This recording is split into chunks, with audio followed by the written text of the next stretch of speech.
반공청년단의 기자회견을 소개해 드리려고 합니다. 저희 지도부는 조직의 공식 명칭을 반공청년단으로 부르기로 결정하였습니다. 백골단은 반공청년단의 예하 조직으로 운영될 것임을 알려드립니다.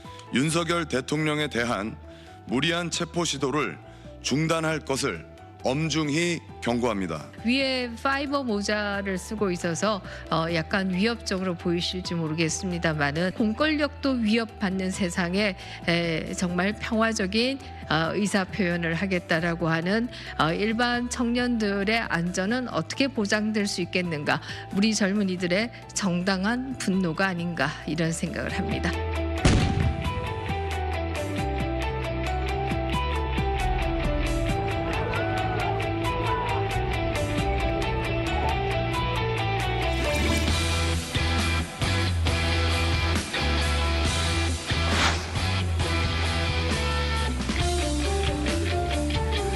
이승만 정권에나 있던 정치 깡패인 백골단을 2025년도에 새롭게 볼 줄은 상상도 못했습니다. 정치 깡패를 부활시켜 결국 윤석열을 방탄하겠다는 것입니다. 국민의힘은 김민전 의원을 즉시 제명하고 입장을 밝혀야 할 것입니다.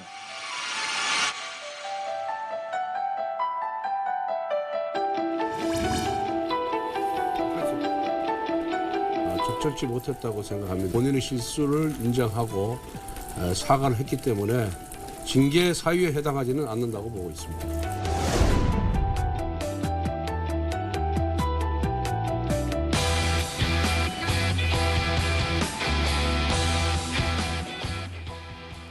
네, 김민전 의원이 이른바 백골단을 표방한 청년들에게 국회 기자회견을 주선해서 논란이 계속 이어지고 있습니다.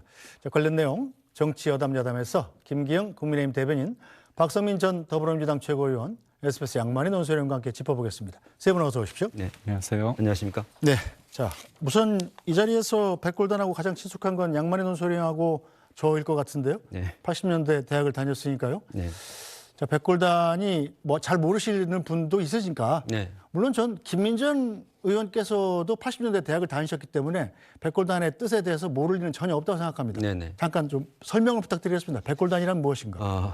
글쎄요, 그 설명드리기 전에 네. 제가 어제 텔레비전을 보다가 깜짝 놀랐는데 그 흰색 헬멧을 쓴 청년들이 기자회견을 하면서 자신들을 반공청년단, 백골단 이렇게 자처하지 않았습니까? 그런데 중요한 것은 저들이 기자회견을 한 곳이 국회 소통관이라는 네. 겁니다. 국회 소통관은 국회의원들이 기자회견을 할 수 있고 외부의 사람들, 국회의원이 아닌 사람들이 하려면 국회의원이 소개를 해줘야 됩니다. 주선을 해줘야 해야죠. 예. 되는 거거든요. 결국 저들의 주장을 제도권 안으로 끌어들일 수 있다. 끌어들일만 하다라는 판단을 김민전 의원이 했다는 것이 사실은 제일 큰 문제인 것 같고, 그래서 경악할 만한 일이다라는 이제 반응이 있는 것 같은데요. 백골단은 이제 8, 90년대에 기억하시는 50대 이상의 시청자들은 이제 대부분 아실 것 같고요. 대개 이제 방석복을 입은 이제 전투 경찰들이 이제 몸 움직임이 좀 둔하니까 네.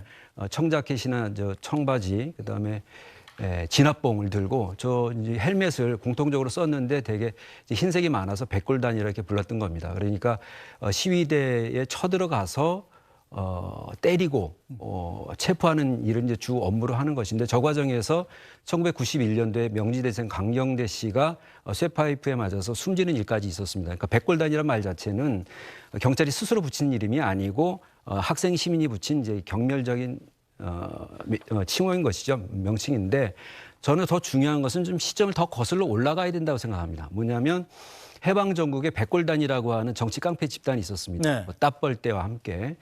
그리고 또 하나가 이제 서북청년단인데, 서북청년단이 바로 반공을 내세워서 그 두 집단들이 백색 테러, 우파의 테러를 자행했던 집단들이거든요. 제주 4.3 사건에도 민간인 학살을 하기도 했죠. 네, 그런 세력인데 뭐냐면 극우적인 가치관을 내세우면서 정권의 비호 아래 사병 집단으로 움직인 것인데, 저분들이 저는 이제 서북청년단이라는 말에서 반공청년단이라는 말에서 서북청년단을 떠올렸는데, 윤석열 대통령을 지키는 것을 그런 어떤 역사적 배경을 역사적 연원을 따라가서 자신의 근거로 삼고자 하는 것이 아닌가. 그래서 이미 비상계엄을 통해서 우리 사회 민주주의를 1980년대 수준으로 퇴행시키려는 시도가 있었는데 더 거슬러 올라가서 좌우 대립으로 혼란스러웠던 해방 정국으로까지 끌고 가려고 하는 시도가 있는 것이 아닌가 해서 대단히 우려스럽고 또 경계해야 할 일이라고 생각합니다. 네, 자 김민전 의원의 해명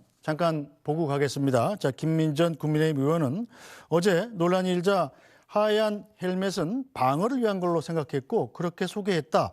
또 반공 청년단이나 백골단이라는 이름도 내가 이래저래라 할 문제는 아니고 청년들이 토론 통해서 교정할 문제라고 생각한다. 이렇게 얘기했고요. 또 진행된 기자회견을 철회하기로 결정했다.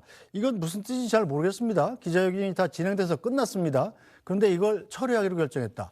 기자회견자에 대한 정확한 정보 또 배경을 파악하지 못한 채 기자회견을 주최하는 것은 송구스럽게 생각한다. 이렇게 올렸습니다.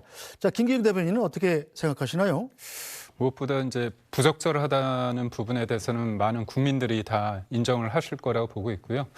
저도 이제 90년대 학번이긴 한데 저 때도 뭐 김영삼 정부 때지만 집회 시위가 많았습니다. 그때 백골단이 있었고요. 백골단은 뭐 긴 방패가 아니라 짧은 방패. 그다음에 이제 소위 말해서 학생 진영들을 이제 쫓아가서 잡기 위해서 네, 좀 가볍게 네. 입고 다니지 않습니까? 그래서 백골단이 등장하게 되면 굉장히 무섭게 되고 이른바 이제 집회 시위하는 쪽에서도 이제 앞에서 이제 뭐 쇠파이프도 쓰고 했지만 결국 그럼에도 불구하고 백골단이란 존재가 주는 그런 어떤 두려움이란 게 상징하는 바가 큽니다. 그렇기 때문에 저는 김민전 의원께서 그 백골단인 이름을 아예 모르는 상태에서 그 자리에 만약에 국회에서 기자회견을 하게 했다고 한다면 그 부분은 이해할 수 있지만 그런 얘기를 아예 듣지 못한 상황이었는지 아니면 들었는데도 불구하고 이분들이 생각하는 어떤 역사적 아픔과 역사적 어떤 무게에 대해서 너무 쉽게 생각한 게 아닌가 그런 지적을 한번 해보고 싶고요. 무엇보다도 저는 그렇습니다. 계엄에 대해서는 저는 분명하게 반대를 하지만 네. 이 문제를 풀어가는 방식에 있어서 탄핵이 맞느냐 아니면 탄핵을 반대하느냐를 가지고 이거는 일정 부분 의견이 갈리고 있습니다. 그렇다면 체포 영장에 대해서 체포를 집행하는 과정에 있어서 국민 일부에서 이 부분에 대해서 반발을 하고 있고 그거를 막고자 하는 그런 것들은 자연스러운 어떤 행동이라고 할 수 있습니다. 네. 특히나 이분들이 주장하는 부분 중에서 제가 일정 부분 동의하는 게 민주노총 쪽에서 그분들도 어떻게 보면 대통령을 체포할 권한은 없지 않습니까? 근데 대통령을 체포하기 위해서 관저로 진입하는 과정에서 경찰의 무전기를 네. 던져서 경찰이 부상을 당하는 경우도 있었습니다. 그런 과정 속에서 본인들이 이를 막고자 했다. 그런 취지는 저는 인정을 할 수 있는데 왜 굳이 그게 백골단이었는지 백골단이어야 되는지에 대해서는 참 저는 모르겠고요. 무엇보다도 저는 김민전 의원께서 정확한 정보와 배경을 모르는 상태에서 했다고 한다면 그거는 국회의원으로서의 어떤 책임감을 조금 가볍게 생각하는 게 아닌가 그런 생각을 해봅니다. 네, 자 주장이 어떻든 이념이 어떻든 간에 절대 폭력은 안 됩니다. 이 점 명확히 하고 넘어가겠습니다. 자 박성민 전 최고께서는 자 영화에서만 봤던 백골단을 다시 한번 찾아보는 계기가 됐을 것 같아요. 네, 저는 사실 이제 영화로 좀 접했는데 제가 봤던 장면에서도 이 백골단 차림을 한 사람들이 무자비하게 이제 폭력을 시민들에게 행사하고 학생들을 때려잡는 그런 모습들이었습니다. 근데 실제로 이 백골단을 겪었던 뭐 선배들을 이번에 많이 만났는데 네. 말씀하시는 거 보니까 나도 많이 맞았다라는 이야기를 많이 하시더라고요. 그래서 정말 저는 일단 첫 번째로 문제를 삼고 싶은 것은 김민전 의원이 이걸 정말 몰랐느냐 이 부분을 좀 문제를 삼아야 될 것 같습니다. 사실 그냥 단순히 백골단이다 이렇게 기자회견 중에 말을 한 게 아니라 그 차림을 보면 사실은 연상되는 부분들이 있잖아요. 그리고 김민전 의원 같은 경우에는 정치학 교수를 하시지 않았습니까? 네. 그렇다고 한다면 이 한국 정치사에 대한 이해도 분명히 있었을 것이고 이 백골단이 얼마나 이 시민들을 위압하고 굉장히 폭력적으로 굴어왔는지에 대해서 사실 절대 다시는 부활해서는 안 되는 조직이라는 점을 그 누구보다 잘 알 텐데 화면을 통해 보시면 굉장히 뭐 웃으면서 같이 기자회견을 준비하고 준비하고 내용들을 보고 이런 장면들이 나옵니다. 그래서 저는 김민전 의원이 이제 와서 몰랐다라고 해봤자 이미 그들을 위해서 절대 부활해서는 안 되는 조직들을 위해서 국회의원의 공권력을 사용해서 그들에게 마이크를 쥐어줬다라는 점에서 국회의원으로서의 자격이 없다라는 말씀 먼저 드려야 될 것 같고요. 두 번째로는 이 백골단이라는 명칭 관련해가지고 본인은 토론을 통해서 교정해야 된다라고 이야기를 하셨는데 애초에 국회의원이라면 사실 이런 명칭을 사용하면서 반공청년단 이렇게 나오는 사람들에게 과연 이 제도권에서 어떤 공간을 허용해 주는 게 맞느냐라는 질문을 먼저 했어야 되는 겁니다. 왜냐하면 이 김정현 반공청년단 대표 같은 경우에는 지난 7일에 SNS에 쓴 글을 보면 뭐라고 썼냐면 백골단의 부활 2025년 1월 6일 한남 대첩 이렇게 썼습니다. 그러니까 이미 어떤 민주당에 의해서 공작이 있었다 이렇게 네. 얘기하기 전에 이분들은 이미 백골단이라는 그 존재를 다시 부활시키려는 의도가 굉장히 명확한 거거든요. 지금 헌법 질서를 수호해야 하고 국가 혼란을 잠재워야 되는 책무를 가지고 있는 국회의원이 오히려 나서서 이 정치 깡패들에게 마이크를 쥐어주고 이런 식의 폭력적인 진압을 사실상 방관하고 허용하겠다라는 뜻으로 읽히기 때문에 네. 김민전 의원이 지금 와서 철회한다라고 해봤자 저 조직들이 저 내용을 철회한다라고 얘기한 건 아니지 않습니까? 그래서 저는 전혀 의미 없는 해명을 하고 있다. 의원으로서의 자격을 상실해도 무방할 정도의 중차대한 일을 저질렀다라고 생각합니다. 네, 자 양만희 논술위원. 그런데 김민전 의원이 이 논란이 불거지고 난 뒤에 이 민주당이 공작에 당한 거다 네. 이런 SNS 글을 공유했다고 그래요. 이건 무슨 얘기입니까 대체? 소셜 미디어에 글을 하나 올렸는데 어떤 청년이 보내온 글이라고 하면서 이제 공유를 한 겁니다. 네. 그런데 저 기자회견 뒤에 뭔가 세력이 있고 그 세력은 민주당에서 활동한 경력이 있는 사람이 있다라는 내용입니다. 그러니까 본인이 주장한 게 아니고 누가 보내온 거를 그냥 전달한 겁니다. 공유를 한 것인데 이게 문자 그대로 받아들인다고 해도 이게 누군지 네. 그다음에 민주당 경력이 있었던 사람이라고 하는데 그럼 지금은 아니라는 것인지 그래서 뭔가 정치적으로 자기가 악용을 당했다 이런 주장을 하려고 하는 것 같은데 그렇다면은 저 어제 기자회견 한 분들이 자신들을 속이는데 동원된 사람이 되는 것이죠. 네. 그러니까 처음에 이 기자회견을 소개할 때 뭐라고 그랬냐면 한남동에 가서 집회를 하는데 이 청년들을 만났고 이 청년들의 열정에 감동을 해서 기자회견을 소개했다고 하거든요. 그러니까 저는 앞뒤가 안 맞는다고 생각합니다. 그러니까 잘 알아보지 못하고 소개를 해서 송구스럽다가 어제 입장입니다. 그러면 거기에서 더 나아가서 기자회견을 철회해야 한다라고 하니까 이건 말이 되느냐 하고 야당에서는 국회의원으로서 자격이 없으니 제명해야 된다라는 얘기까지 나오는 상황이라고 한다면 그 부분에 대해서 자신의 입장을 좀 더 분명하게 하는 것이 좋지 이렇게 이런 얘기도 있어요라고 하는 것은 애초에 소개한 것도 그렇지만 이후 대응에서도 좀 무책임한 것 아닌가 하는 생각이 들고 또 하나는 김 의원이 비례대표 의원이거든요. 그런데 정치학 교수 출신이고 그래서 정치적 이런 부분에 대해서 상당히 많은 지식을 가지고 있는 분인데 최근에 보면은 자신의 어떤 정치적 미래를 우파 중에서도 상당히 오른쪽에 가 있는 강성 지지 혹은 극렬 지지 혹은 심지어는 이제 극우에까지도 우리 수용할 수 있다라고 하는 그런 입장인 것 같아요. 그래서 그런 부분들을 가지고 뭔가를 계속 하고 있는데 그 과정에서 합리적으로 이해할 수 없는 일들이 좀 벌어지고 있다라고 하는 부분이 좀 안타까운 지점이라고 생각합니다. 네, 자 김기영 대표님 일단 민주당은 김민전 의원을 제명하라 이렇게 요구를 하고 있군요. 자 그런데 권성동 원내대표 같은 경우는 이건 징계 사유가 아니다 이런 입장인 거죠? 아무래도 이제 실질적으로 그 맥락과 사정을 구체적으로 알고 있음에도 불구하고 그런 상황 속에서도 기자회견을 열게 도와줬을 것인가 이 부분에 대해서 권성동 원내대표는 그러지 않을 것이다. 그리고 기자회견 이후에 여러 가지 문제가 생겼기 때문에 사과를 하지 않았나.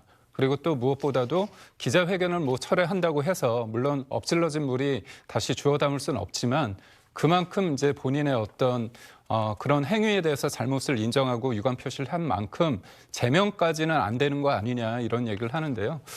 무엇보다도 이게 당의 공식적인 어떤 기자회견은 아니었습니다. 하지만 그럼에도 불구하고 우리 당의 의원께서 이런 부분에 대해서 좀 경솔하게 어떤 역사적 어떤 그리고 많은 분들의 아픔을 연상시킬 수 있는, 느끼게 할 수 있는 어떤 백골단이란 그런 워딩 속에서 청년들을 소개했다는 부분에 대해서 다시 한번 부적절하다고 말씀을 드릴 수 있고요. 또 하나는 제가 이 기사를 처음에 나왔을 때 저도 백골단이라고 본인들이 얘기를 과연 했을까? 그래서 저도 이제 좀 알아를 봤는데 여기에 계신 분들의 이런 활동에 대해서 관저 앞에 있는 20, 30대 젊은 층들이 이 부분들에 대해서 되게 비판적이었다 그런 얘기를 하더라고요. 어떻게 보면 그분들 또한 자발적으로 나와서 얘기를 했는데 이분들은 일정 부분 세력화하고 그거를 뭐 조직화하고 세과실하는 부분에 있어서 관저 앞에 모인 20, 30대 내에서도 비판적인 시각이 있었다는 점을 말씀드립니다. 네, 자 연일 관저를 방문하면서 탄핵 반대 집회에 참석하고 있는 윤상현 의원의 행보도 또 논란이 되고 있습니다. 최근에 전광훈 목사가 주최한 집회를 찾아서 고개를 90도로 숙여서 인사하는 모습이 포착됐습니다. 관련 영상 보시겠습니다. 우리 또 윤상현 의원님 잠깐만 모시겠습니다. 자, 올라오십시오. 이야, 참, 윤상현 최고래요. 윤상현 최고. 이 잘하면 대통령 되겠어. 잘하면 대통령 되겠어. 아유, 감사해. 아니, 근데 다음 대통령은요, 내가 하려고 그러거든? 근데 내가 윤 의원한테 물러줘야 되겠어. 같은 우리 우파 정당이 내가 좀 병을 봐서 미안한데, 국민의힘 정당 왜 이 사람들은 하나가 왜 안 돼요? 도대체 왜 그럴까요, 도대체가? 송구스럽습니다. 광화문 집회나 대통령 관저 앞에 이 집회가 대통령을 지키고 자유민주주의 체제를 지키고 그리고 자유민주주의의 가치, 헌법과 법질서를 수호해 나가고 이런 큰 뜻이 있다고 봅니다. 네, 자 박성민 전 최고. 일단 윤상현 의원이 지금 사실은 중도 실용주의자를 표방해 왔는데 요즘 들어서 이제 대통령 지키기에 온몸을 바치고 있는 모양새예요. 네. 자 전광훈 목사는 지금 사실상 당의 총수 아닙니까? 자유통일당이라는 당이 있죠. 네. 이제 대통령을 물려줄까 전광훈 목사가 그러는데 그러면 윤상현 의원은 자유통일당 대선 후보로 나온다는 얘기입니까? 뭡니까 이거? 뭐 그렇다기보다는 이제 국민의힘 안에서 어떤 그 강경 보수 지지층들을 본인이 다 끌어 모으겠다라는 심산인 것 같습니다. 그러니까 지금 뭐 탄핵 찬성파들을 향해서 국민의힘 안에서조차도 뭐 배신자다, 뭐 당론을 따르지 않을 거면 뭐 나가야 된다 이런 식으로 강성 지지자들의 십중포화가 있는 상황이잖아요. 그리고 네. 대통령을 지켜야 된다라고 이야기하는 좀 강경 지지자들도 있다 보니까 이제 그런 분들의 심정에 한번 본인이 합세해보겠다 이런 마음인 것 같습니다. 그러니까 결국에 근데 저는 저게 과연 국회의원이 할 일인가라는 생각이 들어요. 지금 국회의원이 해야 될 일은 지금 헌정 질서가 유린당한 우리나라의 이 엄청난 상황을 조속하게 수습해야 하고 내란의 진상을 규명하고 내란 수괴에 대한 책임을 물어야 되는 것이 지금 국회의원이 해야 될 역할이거든요.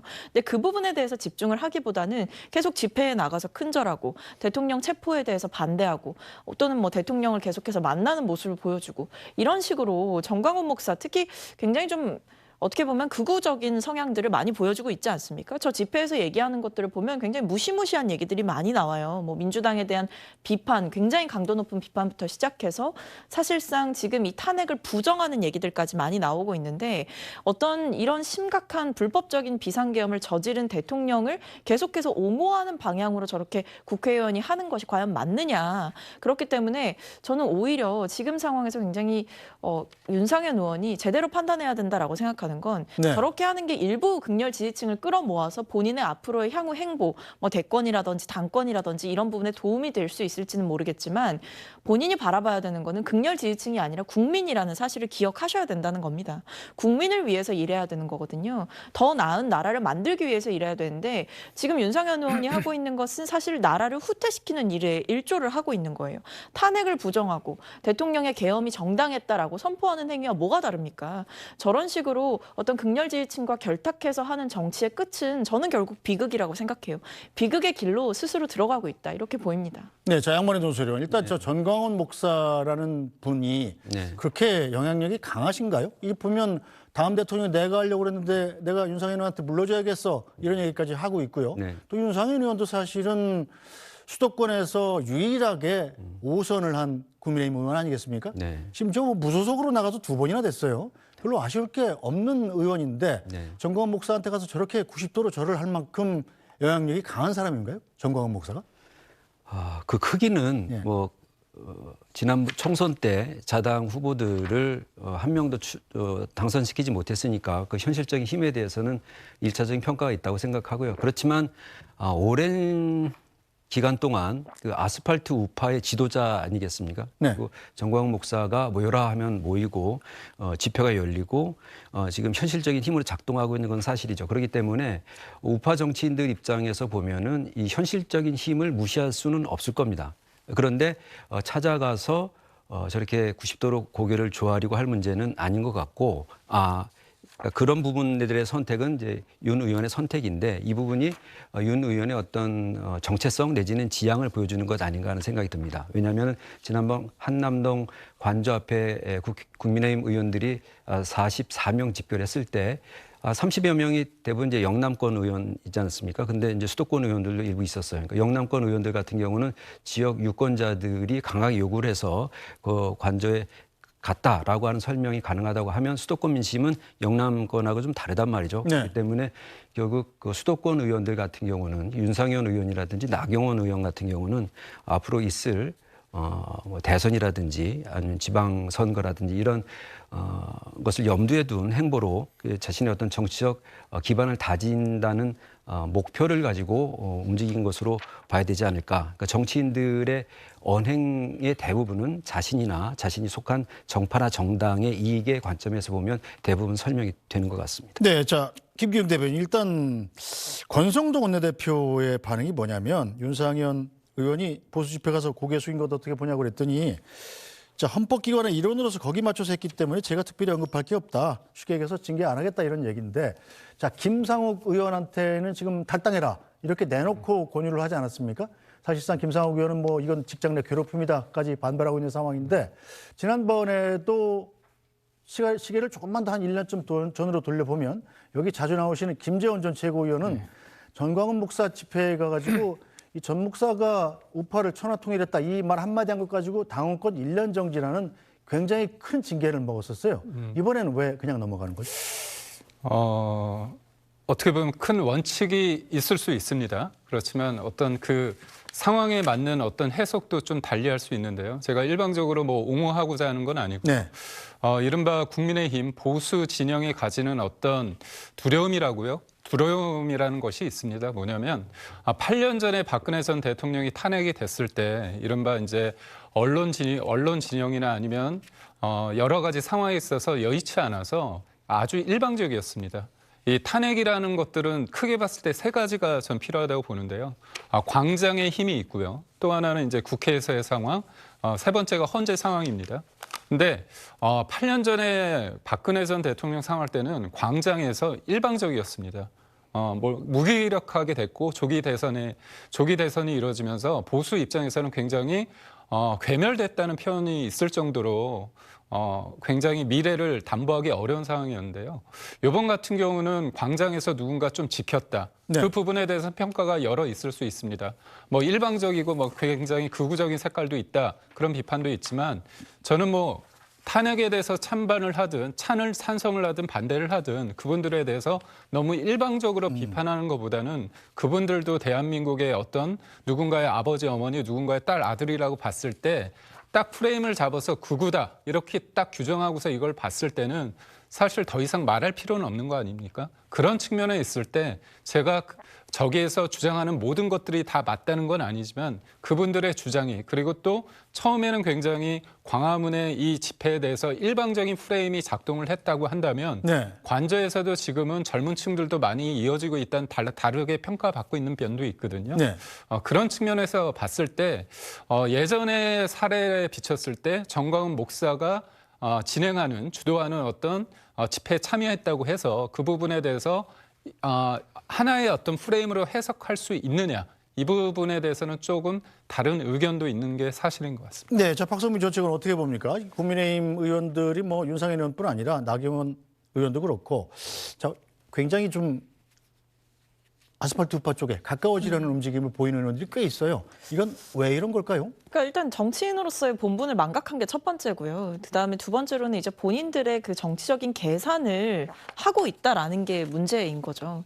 그러니까 아스팔트 우파 쪽에 가서 계속 어떤 본인이 보수의 아이콘인 것처럼 계속 본인의 자리매김을 이런 극렬 지지층들을 통해서 하려고 하잖아요. 근데 이게 이런 거를 좀 보셔야 될 것 같습니다. 그러니까 예를 들면 당에서 뭔가를 한다라고 할 때 이 강성 지지층들의 지지가 없다라고 한다면 조직표에서 밀릴 수가 있는 거죠. 그러니까 이런 여러 가지 고려들을 하는 겁니다. 하다못해 뭐 당내 경선을 한다라고 하더라도 뭐 서울시장이든 아니면 앞으로의 지방선거든 아니면 대권을 노리든 이런 상황 속에서 지지층의 조직표를 갖지 못한다라고 한다면 애초에 경선 자체를 통과할 수가 없다라는 인식이 강하게 박혀 있다 보니까 그리고 더 나아가서 이제 유승민 의원에 대한 학습 효과 같은 것들이 있는 거죠. 이런 뭐 탄핵 국면이나 이런 때에 한 번 잘못 이제 발을 디디게 되면 영원히 보수 정권 내에서 정치를 할 수 없다. 이런 생각들도 동시에 가지고 있는 겁니다. 그러다 보니까 당연히 이 비상계엄이 잘못됐다라고 얘기를 하면서도 탄핵은 안 된다라고 얘기하는 굉장히 모순적인 상황이 발생을 하는 거고 그러다 보니까 한 걸음 더 나아가는 분들이 계신 거죠. 여기서 이 아스팔트 우파들의 호소를 하기 위해서는 더 강경한 발언이 나와야 되지 않겠습니까? 윤상현 의원이 이 정광훈 목사 찾아가서 뭐라 그랬는지 아십니까? 성스러운 전쟁을 반드시 승리로 이끌어야 된다라고 이야기를 했다라고 합니다. 그러니까 지금 이 윤상현 의원의 세계관을 보면 대통령을 겨냥해서 이루어지고 있는 수사나 탄핵 심판은 부당한 것이고 대통령을 끝까지 지켜야 된다 이런 생각이 있는 거예요. 근데 이거는 사실 국회의원으로서의 자격이 없는 발언이거든요. 그러니까 왜 이런 이야기를 할까 일단 생각을 해보면 첫 번째로 이 탄핵이 부당하다라고 이야기를 하고 있는 이 강성 지지층들에게 나도 당신들과 뜻을 같이 하고 있다. 그러니까 나를 지지해달라라는 일종의 간접적인 의사표시를 하고 있는 것이고 대통령을 지켰다라는 이미지를 가져감으로써 보수 진영 내에서 자리매김을 하려는 의도가 명확한 거죠. 근데 이게 큰 틀에서 보면 대통령이 불법적인 비상계엄을 선포해서 국민들의 기본권을 제한하려고 하고 무력을 사용해서 헌법기관인 선관위와 국회의원들을 체포하려고 했다라는 정황이 분명함에도 불구하고 이것을 감싼다? 그러니까 이거는 오히려 나라를 지킨다라기보다는 본인들의 지지층에만 소구하려는 굉장히 협소한, 편협한 그런 시선을 가지고 하는 잘못된 정치의 대표적인 예인 거죠. 그러니까 이게 앞으로의 어떤 본인의 정치적인 행보를 고민하면서 본인의 이익, 그러니까 본인 밥그릇만 신경 쓰는 소탐대실의 행보의 전형이다 이렇게 보입니다. 네,